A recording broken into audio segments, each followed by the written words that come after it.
Bonjour à tous et bienvenue sur la chaîne de Papier et de Rêve. Je suis Ursula et aujourd'hui je vais peindre avec vous des jacinthes des bois dans un sous-bois. Si vous souhaitez voir mon image d'inspiration pour cette image, je vous recommande d'aller sur mon blog. J'y poste à chaque fois mon image d'inspiration, bien sûr, quand il y en a une. Et vous pouvez trouver le lien vers cet article dans la barre de description juste en dessous de la vidéo. Et aujourd'hui, cette photo, je l'ai depuis quelques années.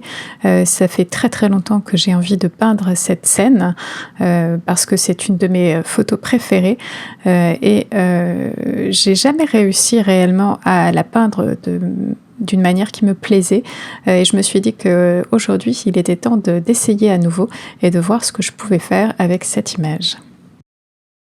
Alors sur cette image, on peut voir un tronc d'arbre recouvert de mousse qui se perd dans un océan de jacinthes des bois. Et en arrière-plan, on voit le reste du sous-bois, mais de manière très floue. Et c'est surtout cette impression de premier plan très net et d'arrière-plan très flou que je souhaite reproduire ici. Je souhaite bien sûr retrouver toutes les couleurs qui sont très délicates de cette photo. Et je veux aussi réussir la texture du tronc qui est tellement intéressante. Je commence ma première couche de manière très floue comme d'habitude. Je joue beaucoup avec le jaune de nickel azo pour avoir cette luminosité sur le bord du tronc qui se trouve sur la droite de mon image. J'essaye aussi de construire une première ébauche de ces jonquilles en appliquant différentes nuances de violet. Je les construis principalement avec du bleu outre-mer et de la laque de Garance rose, mais j'y inclus parfois du bleu d'indantrène ou du bleu de manganèse pour vraiment varier et avoir une grande richesse dans ces violets. Et de temps en temps aussi, j'ajoute la couleur lavande, qui est une couleur un petit peu opaque. Et je pense que c'est une erreur de l'ajouter dans la première couche parce qu'elle a tendance à faire des taches. Elle ne se diffuse pas comme les autres couleurs. Et vous allez voir que à la fin de cette première couche, je vais effacer un petit peu cette couleur lavande qui fait beaucoup trop de taches. Voilà, je suis en train de le faire juste maintenant pour avoir quelque chose de beaucoup plus doux. Et juste avant de laisser sécher cette première couche, j'applique un peu de médium de granulation de Schminke pour aider à avoir une texture un petit peu plus importante dans cette partie qui représente le tronc d'arbre sur le côté de mon image. Et une fois que cette couche est entièrement sèche, je vais pouvoir m'attaquer à un petit peu plus de détails. Je commence par créer cette texture sur le tronc en appliquant du jaune de nickel azo légèrement sali avec le reste de vert qui se trouve dans ma palette. On a donc un jaune qui est un petit peu vert qui représente très bien cette mousse et j'essaye de juste l'appliquer de manière à vous faire penser à l'écorce d'un arbre.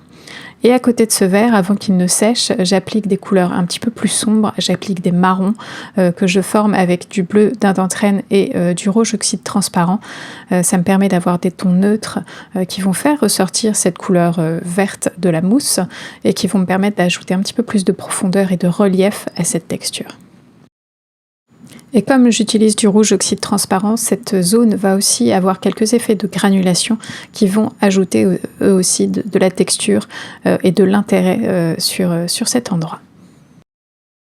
Alors j'essaye d'avoir cette zone de mousse bien nette qui se détache vraiment fort de l'arrière-plan, mais la partie basse du tronc, comme elle va se fondre dans les jacinthes des bois, j'essaye d'avoir une zone de démarcation beaucoup moins nette pour qu'on sente vraiment qu'il y ait une superposition avec les jacinthes des bois et du coup un flou qui va apporter un petit peu d'émotion là-dedans, un petit peu de rêve dans cette zone. Donc, je commence à créer un petit peu les zones de feuillage de ces jacinthes des bois, toujours de manière très floue. Je veux qu'il y ait vraiment beaucoup de flou, beaucoup de choses qui soient très délicates dans cette aquarelle. Et une fois que j'ai réalisé ce feuillage avec beaucoup de flou, je vais ajouter quelques jacinthes des bois. Pour ces fleurs, j'utilise le même mélange que lors de ma première couche, principalement de la laque de Garance rose et du bleu d'Indentrène, mais parfois j'applique un petit peu plus de bleu Outremer ou un petit peu plus de bleu de manganèse dans ce mélange pour toujours avoir le plus de nuances possible dans ce violet et qui ne soit presque jamais le même. Et avant que ces fleurs soient totalement sèches, je trace déjà les tiges pour les raccrocher au reste de mon image. Et vous allez voir que ce vert de la tige va se fondre délicatement dans le violet des fleurs. Et je trouve que c'est une bonne manière d'accrocher ces fleurs et de leur donner un support qui soit suffisant pour les maintenir. Et je vais donc alterner entre créer de nouvelles fleurs, rajouter quelques tiges, ajouter à nouveau des fleurs. Je vais aussi flouter les fleurs à certains moments pour leur donner un petit peu plus de côté aérien, pour qu'elles se fondent un petit peu plus avec le reste et qu'on ait toujours ce côté très gracile de ces jacinthes des bois. Et finalement, on ne reconnaît pas vraiment que ce sont des jacinthes des bois et ça n'est pas vraiment mon but que vous voyez que ce sont des jacinthes des bois.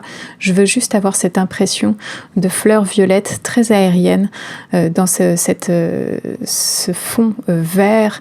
Je veux avoir ce côté très dur du tronc avec cette texture très forte et le côté gracile des fleurs en contraste. Et à la fin de cette deuxième couche, on voit encore beaucoup de flou dans cette image, mais j'ai encore une troisième couche pour ajouter quelques détails et je vais donc laisser sécher cette couche et vous parler du matériel utilisé. Pour les pinceaux, j'ai utilisé un Escoda Ultimo 1/2 pouce en forme ovale et un Escoda Ultimo numéro 10 en forme de dague. Pour les couleurs, j'ai utilisé du bleu Outremer, du bleu d'Indentrène,